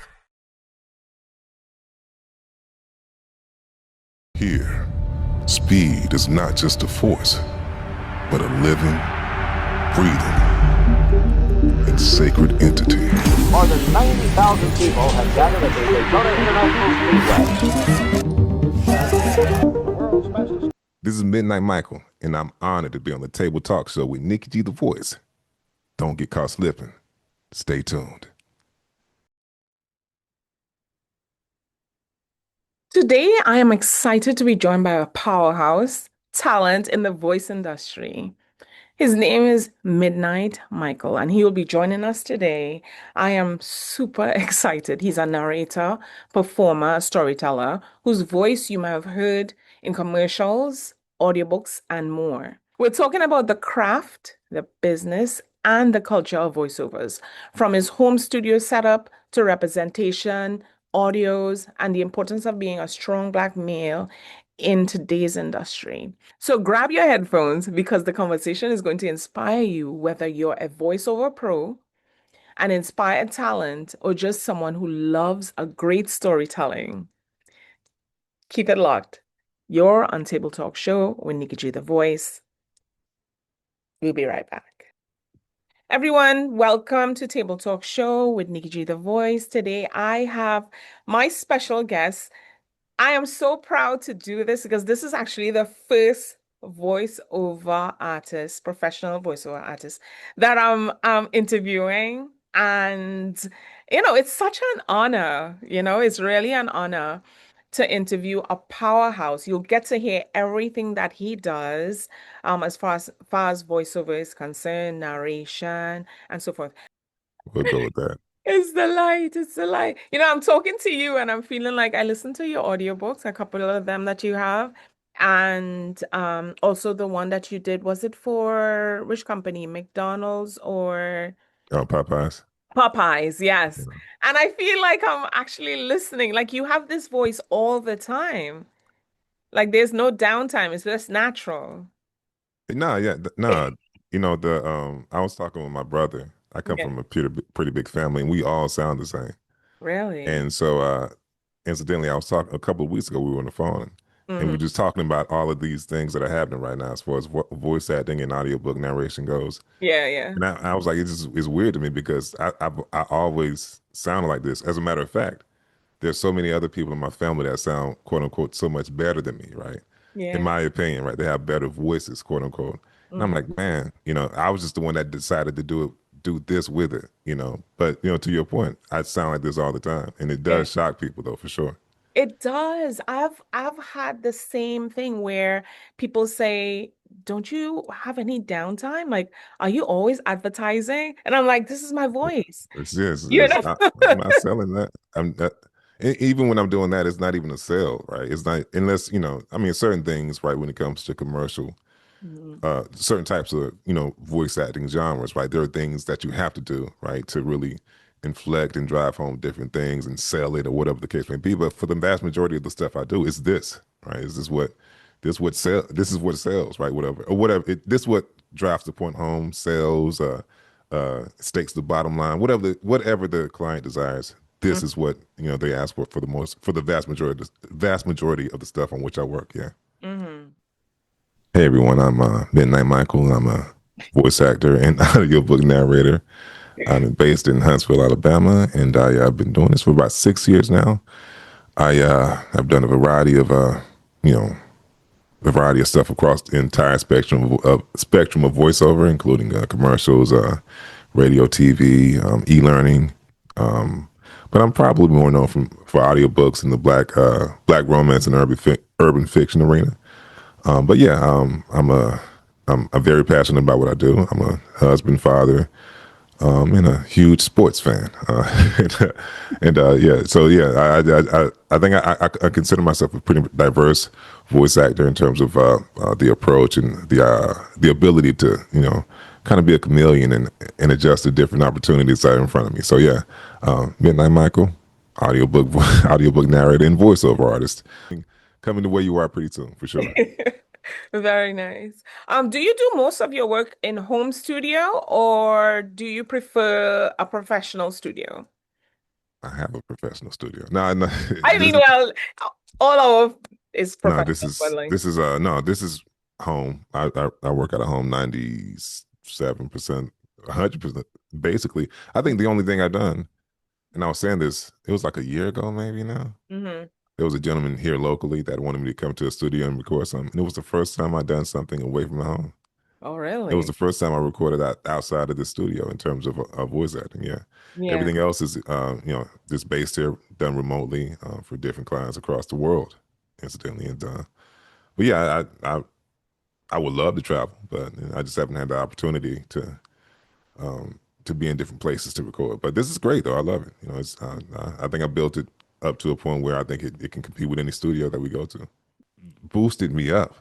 You see what I'm saying? Because I didn't believe I became Midnight Michael because of this. You see what I'm saying? Right? To the extent now that I can't use, they won't let me use Jeremy no more. You see what I'm saying? Like the public, I was like, yeah, I just want to Who's use Jeremy? And even on non-black romance, everything they're still Midnight Michael because I was doing both Jeremy and Midnight. Yeah. Now it's like even when I try to submit my stuff as Jeremy, they was like, you got to read this again as Midnight. You know what I mean? And so I became this because of everybody. You know what I'm saying? And I started believing because everybody else believed. You know what I mean? And I'm thankful for that because it doesn't happen for a lot of people like that.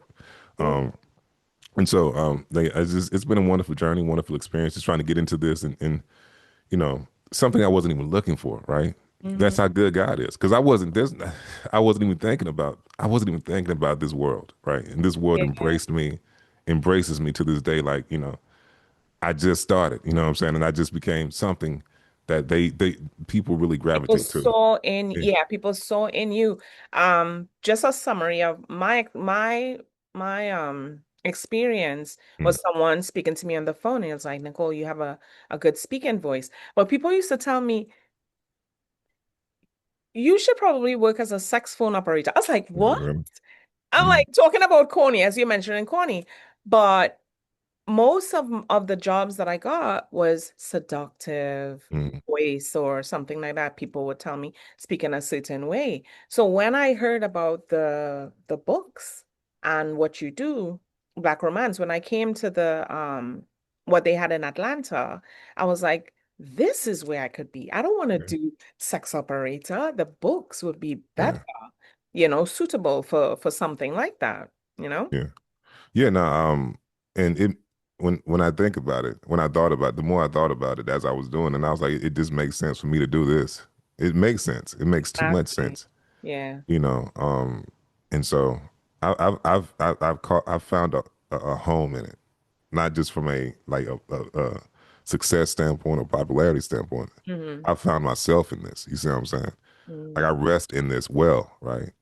I tell people all the time, like this space allows me to be myself for the longest amount of time. You know what I mean? Like I don't have to sell anything. I don't have to, I don't have to act, right? This is all us. You know what I'm saying? This is our experiences, right? You know what I'm saying? And going back to the idea of creating female characters, I'm thinking about my aunts. You know what I'm saying? I'm thinking about how they sound. They're in my family members, right?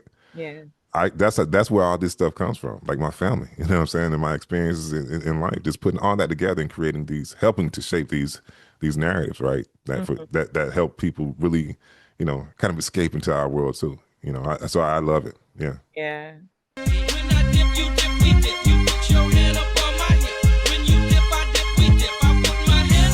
New chicken dippers starring Popeye's signature sauce. Love that chicken from Popeye's.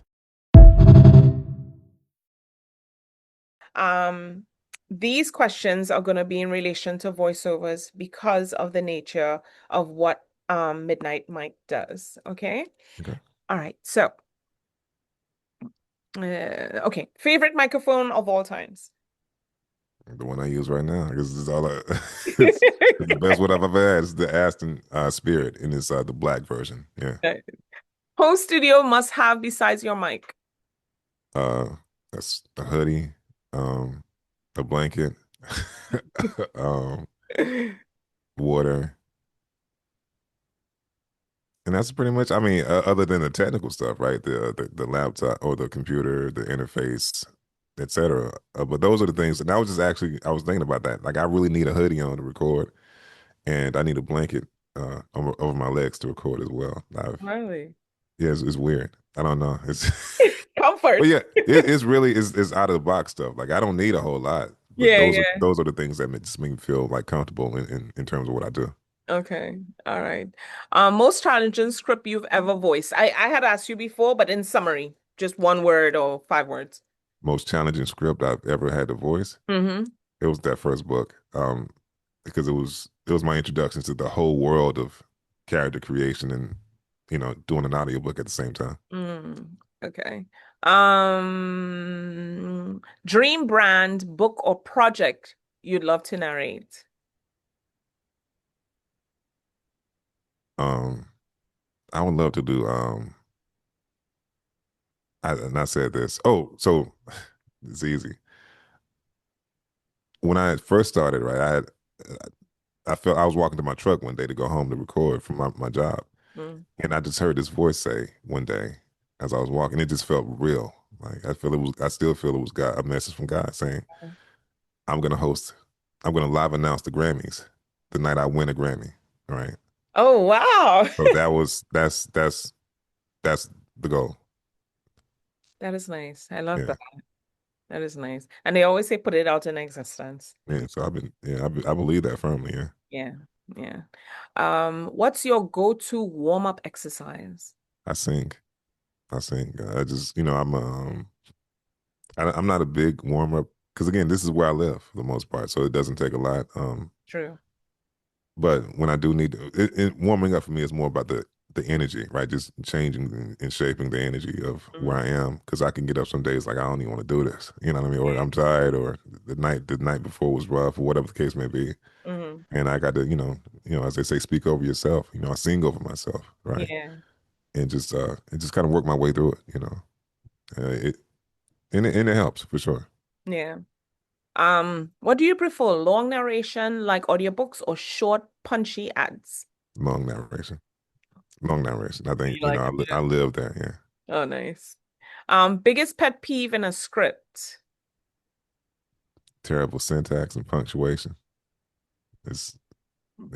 I won't get into it more than that, but yeah, it makes my job a lot tougher. Yeah. You know what I've done? I've actually rewritten it and sent it to them and asked them if they liked it. But I mean, it might be different in narration because that's their book. But sometimes I end up doing that. Yeah. Sometimes I end up. So with narration, I found myself, if I do it too, like if I do that, like if I correct it, like it doesn't matter. They still want me to do it the way the book is, which is oftentimes not good. All right. If your voice had a nickname, what would it be? I mean, you have your name already, but if your voice had a nickname, what would it be? All right, can I pass this? Because if people hear this, it'll be what it is. No, I don't have a nickname. But if I had to have one, I still like. My voice. It's tough. I would say just call me like Chapter 10 or something. Like, it would be like like Chapter 10. You know what I mean? Like a cologne or something. You know what I mean? Is it strong, manly, soft? Yeah, it's yeah, it's like a in the the Chanel, you know what I mean? Ah, Prada area, you know what I mean? It has okay. that. It Okay. sticks with you, you know what I mean? Ah, nice. That's good. What's the wildest or funniest direction you've ever gotten from a client? Somebody wanted me to sound like Charles Barkley. Um, and I'm like, I can't do that. Uh, Charles Barkley. I'm trying to hear his voice in my thing, but He's a basketball host for TNT. Well, oh yeah, not I know TNT. him. Yeah, Yeah. I used to watch the games and stuff like that, Yeah, Knicks and but all I that. was like, I can't do that, Doc. Uh, I'm sorry, and I had to, I had to find somebody else to do it because I was like, yeah, I didn't want to caricaturize. Again, True. Chuck's one of my idols. I grew up playing basketball, so I looked up to it. And I don't know he is what he is now, but I still see the guy that was dominating on the court. Yeah. So, I don't want to. I don't want to make him look crazy. I get it. One word to describe how you feel when you're in the booth. Home. Home. Yeah, home. Nice. And you are home, actually.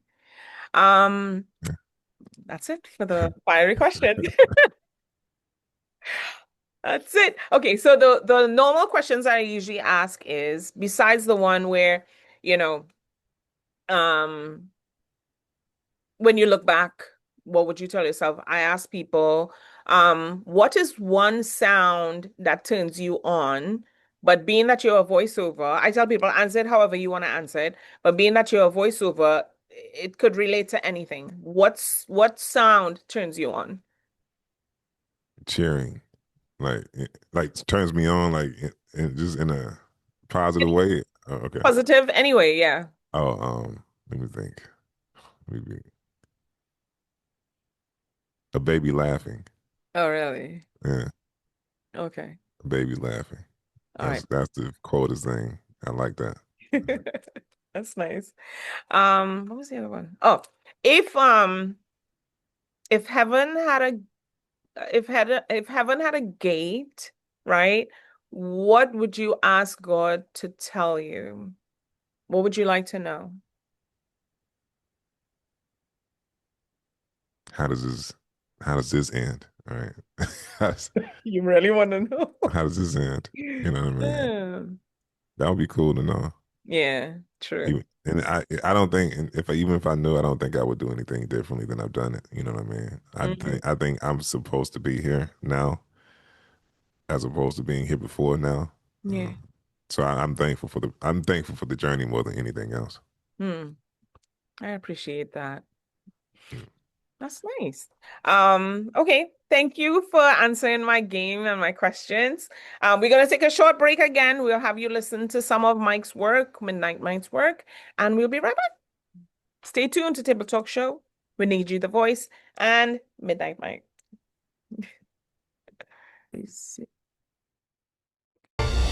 This Christmas. I got the gig. I really need a haircut today, man. Can you fit me in? Whoa, sorry.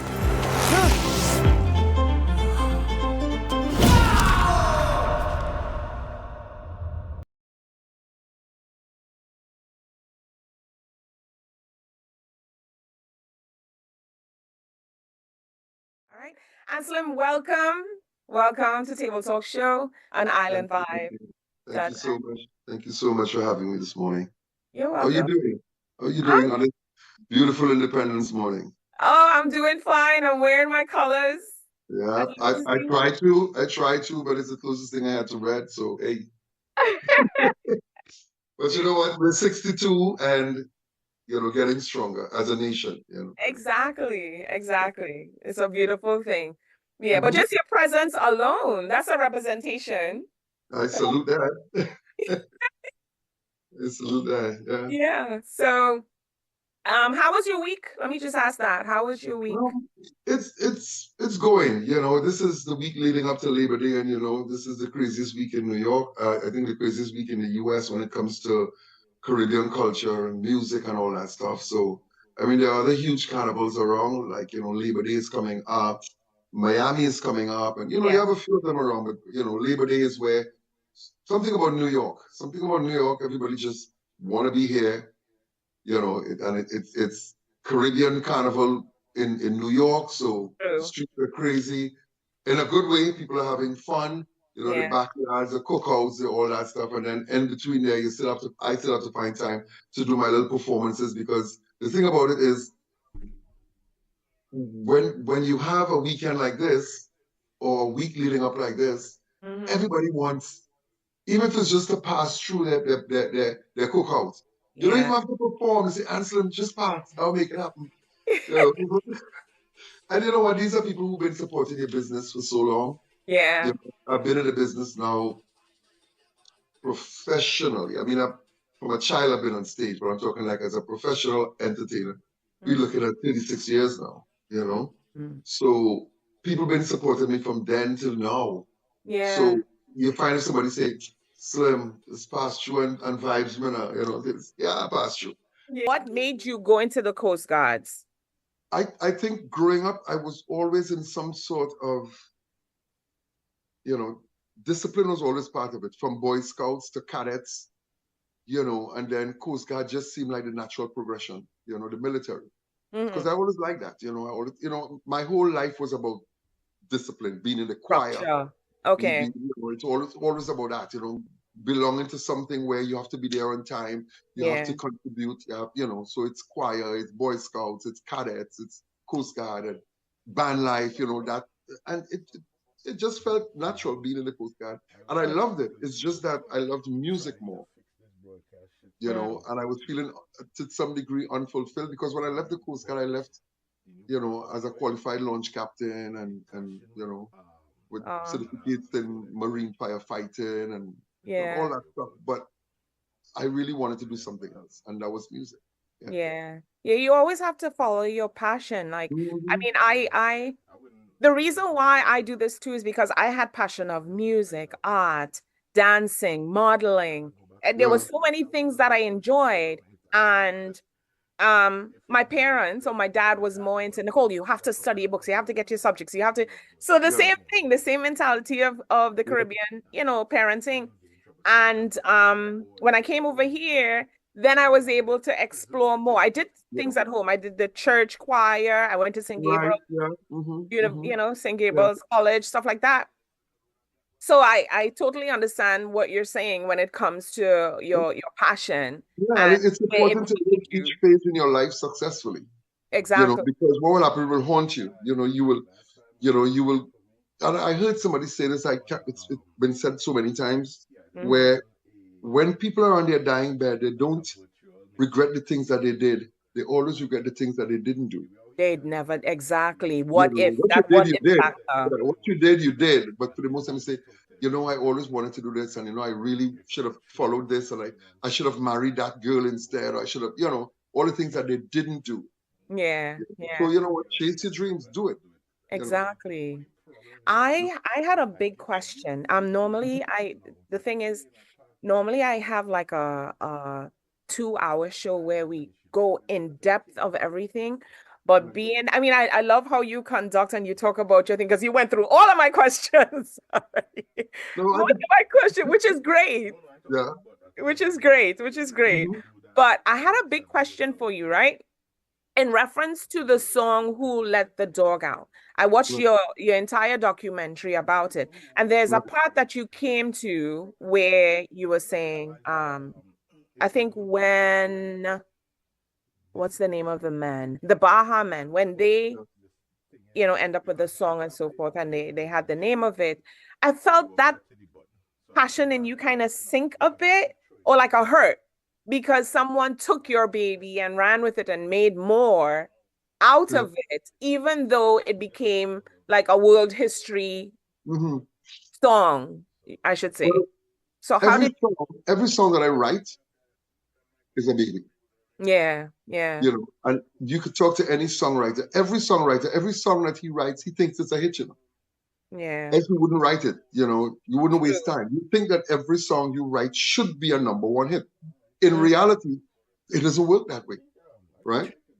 True. So, Who Let the Dogs Out? When that song, when I did that song, it was a massive hit in the Caribbean.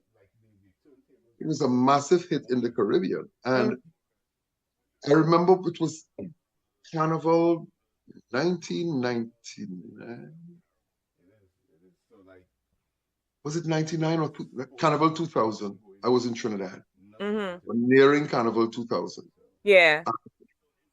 And I got a call. I was just out of the shower. I had my towel wrapped around me, dripping wet, and the phone kept on ringing. So I answered, hello? You know, and funny, the house phone rang. I was in Trinidad. The house phone rang. I was like, hello? And we musicians always playing pranks on each other. It's a thing. Really? So I'm like, hello? And there's this American New York accent voice on the phone. Hi, my name is so. I'm like, yeah, what's up? Who's this? You know, say, oh, this is, I don't want to call his name, you know, but let's say his name is John. He said, this is John, and I'm calling concerning your song, Who Let the Dogs Out.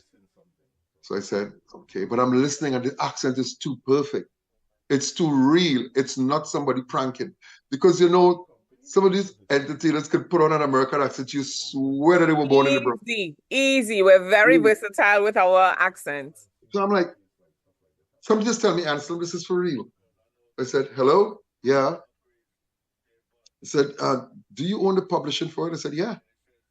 I said, well, you know what? We found a group that we would like to do a cover version for your song. Who would we talk to? I said, well, I'd have to talk to my manager.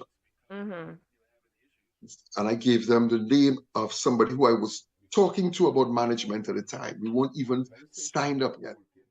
So I came off the phone with him. I gave him that number, and I came off the phone and called my manager one time and said, listen, so-and-so is going to call. You're my manager. All right, handle stuff.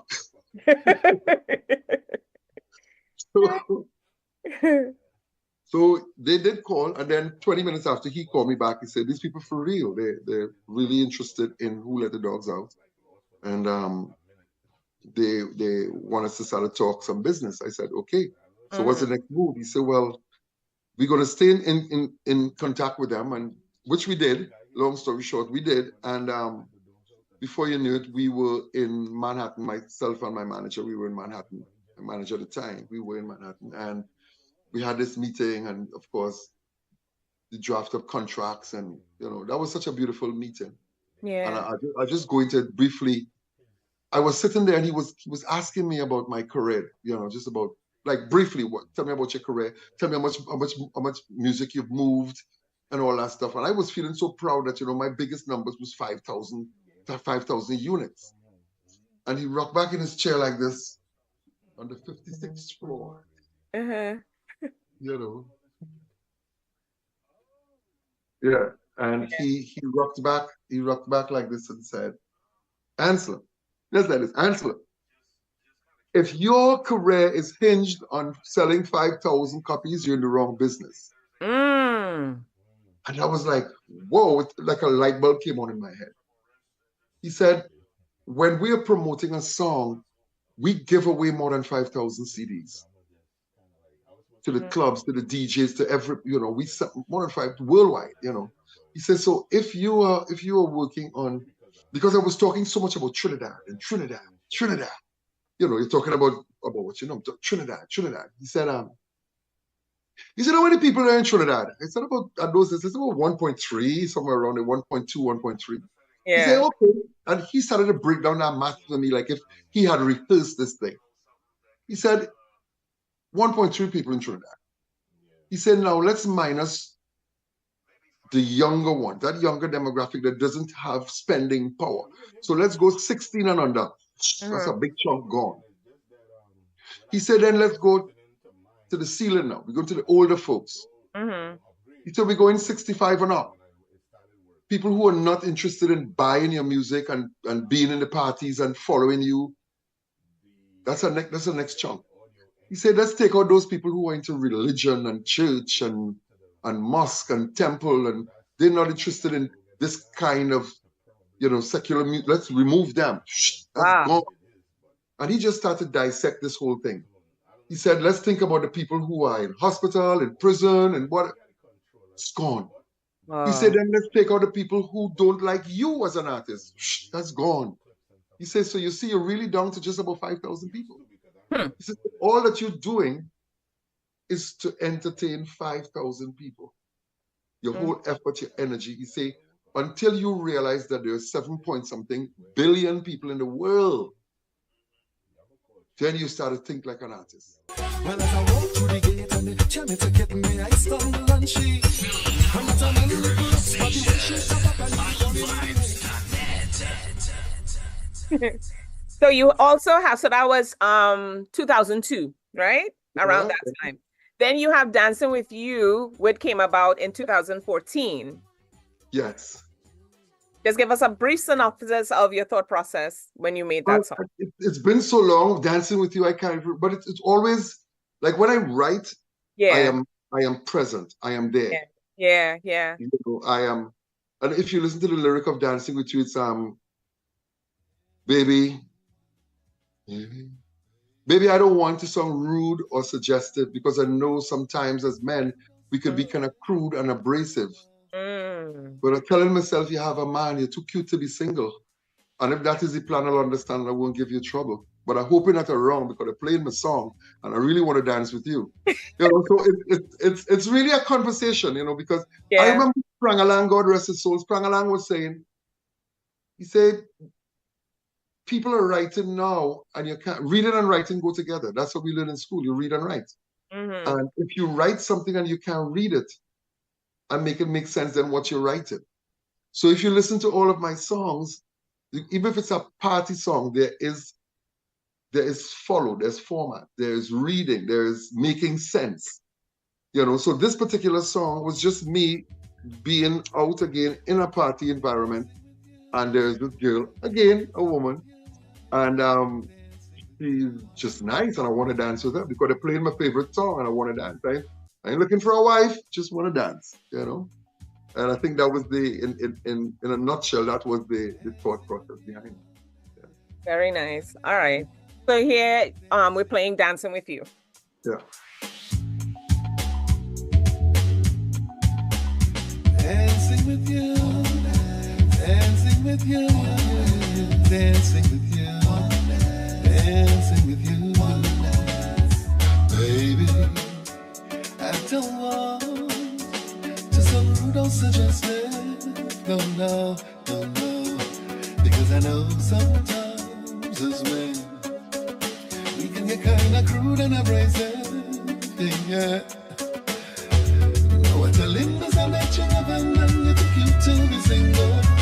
And if that is the plan, then I'll understand and I won't give you trouble. Oh God, but look, I hope you're not around, but they're playing this song and I really want to dance with you. I hope some mountain like you people make it right and for once it is to come true. I'm smiling because I remember my mom used to live downstairs from a family called Miss Drayton. We lived in the South in Vista Bella, right? And the people upstairs would have these disco ball lights. And here I am, like probably 5 years old or so, going upstairs and hearing these songs and seeing them dancing to the songs, and you know. So I knew a lot about these romantic singles. And then I think I saw where you liked Peebo Bryson and you know other singers, and stuff like that. So it just brings back the memory when I'm listening to you sing. It just brings back all those memories, you know. Right. Very, very nice song. Very nice song. It's good music. I'm putting it out there. I'm not waiting for carnival or for a festival to do it. Exactly. And you can tell I wasn't waiting. I wasn't putting this out for Labor Day, because if that was the plan, I would have done it 2 months ago. So it would build into Labor Day. It just happened that it's Independence weekend, and he said, you know what, let's drop the song.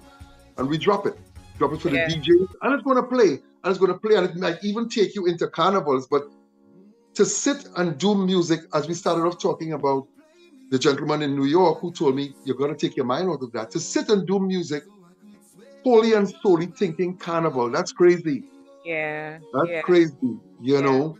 There's and nothing is wrong in doing music as a contribution towards the national festival. That's cool. Hey, that's cool. But that is not where your head should be.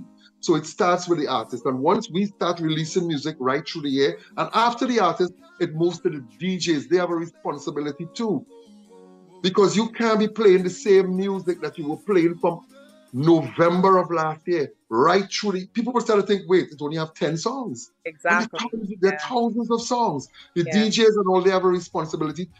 Stop telling me you want to take soca somewhere when you have it under lock and key. If you're serious about taking it somewhere, then do it and stop opening your mouth and saying nothing. And I'm upset now. You probably hear the difference in my tone. I'm upset. Yeah, because it's a passionate thing. It's something that Let me bring myself down. Let me bring myself. But it's something. Yeah, it's something that everyone's. Do it. Stop talking it and do it. You know, the artists, we have a responsibility first and foremost. So don't just point the fingers at myself first. Yeah.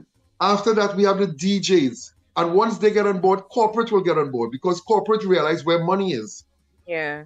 You know, why you think corporate America jump on rap music? Because they realize this shit got money. Oh, sorry for cussing. Sorry for cussing.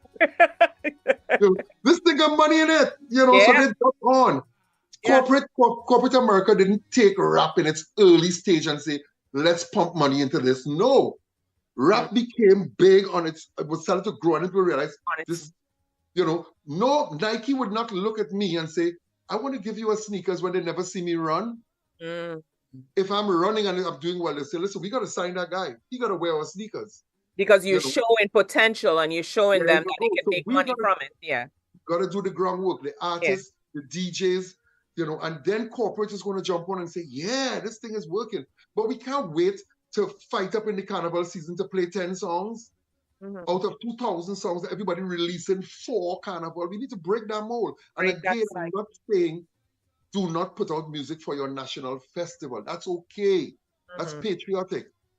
But you've got to think beyond patriotism and think about how do I get this music out there? And make sure that your lyrical content is something that people could relate to. People could relate to it. But I want to stick a pin in that. So when you say people could relate to it, I know where the Caribbean as a whole is eclectic, where we listen to so many different types of music. Do you think soca is in a box where we only relate to our people and we don't try to bring it out? And I'll give you an example. With we had Electric Pan at one time. And people were up in arms. They're like, why do we have Electric Pan? Why can't we stick to what we have now? Why are they breaking this out? And it was a friend of mine who was involved in this. And the backlash that they got was immense. I was like, why can't our culture embrace the different, changes and just let it grow? Because they're stifling our talents. Right. That's the whole. You just played you played Too Sweet. You played Dancing With You. Yeah. That's soca music. That is soca music that has the potential. When I'm writing, I'm not thinking, and don't get me wrong, there is an obligation to do music for your festival. Don't get me wrong. But when you listen to Too Sweet and Dancing With You and that kind of music, I am not thinking Frederick Street. I am not thinking High Street San Fernando. Yeah. I am thinking worldwide. So that when somebody hear that, they could relate, they could follow in the lyric, they could follow in the melody, they could dance to it. And that's we just have to, there's no way, when you want a really good suit, you gotta go and stand in the box and let the man measure you. Stand in the little box and he measure you, and he take his chalk and and then you go for a fitting and you put it on, and then it's like, because they're building a suit for you. Now you could go on the rack and take off one and it might fit. It might fit okay, but you can tell when a suit was built for someone. Bob Marley's music went to England, and it was tailor-made for the world. Yes. What Bob Marley sent to England wasn't what he sent is not what you hear. It's Marley and it's his music. Don't get me wrong. No taking no credit from him, but it was tweaked and adjusted for a global market. Yeah. Listen to Jimmy Cliff's music. That was designed for an international market. It's reggae music, don't get me wrong, but it was tailor-made. So we are doing our thing and saying they have to like it. They don't have to like it. They don't have to. We could like it. And now it has become almost like an amusement park where everybody go to the rides and scream and bawl and enjoy it, but they don't take it home. Yeah. So everybody jump in the fets and they have a good time, but that's all it is to them, just a festive music. And until we could move away from it just being about carnival, and again, you know, I gotta be so careful because people say, oh, I just don't like it. No, understand what I'm saying. If you want to carry it somewhere, you gotta take it from somewhere. You can't move to somewhere unless you're moving from somewhere. True. You understand? If you want to move to somewhere, you gotta move from somewhere. And we have to, again, it comes back to the artist. We have to do different styles of music. Yeah. Same soca music, but soca music that has nothing to do with carnival per se, but just deal with music. It's just music. It's just, where the love songs? I tried Dancing With You is a love song. It's a soca love song. Yeah. You know? Yeah. And that's where I think we gotta go. Not that I am the say it all and the last saying that, but you understand where I'm going with this? Yeah. Do differently. I do want to thank you again for Thank you so much for having me. being a part of my panel. My guest, my special guest, especially on this day. Again, I do hope that you have a wonderful day, a successful year, and years beyond.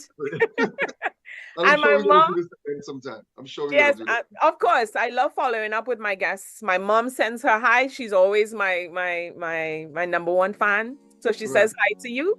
Her name is Patricia Goddard. Thank you so very much. You're welcome. You're welcome.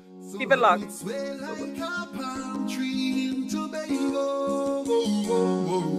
With my 2 hands raised to the skies, I'm tempted to jump, to jump high, jump high, jump high. As we sing along, I love your favorite song, yeah. As we sing along, it seems nothing can go wrong. Oh, with my friends and the music, we don't chase it beyond. Table Talk Show with Nikki G the Voice. Keep it locked. That's right. Keep it locked for more exciting episodes. Hello, this is Nikki G the Voice, and welcome to Table Talk Show in 2026. Brand new year with lots of new guests, lots of entertainment for your viewing pleasure. Listen in on islandvibe.net, also distributed on Alexa app, iHeartRadio, Spotify, Apple Podcast stations, Amazon, and other podcast platforms.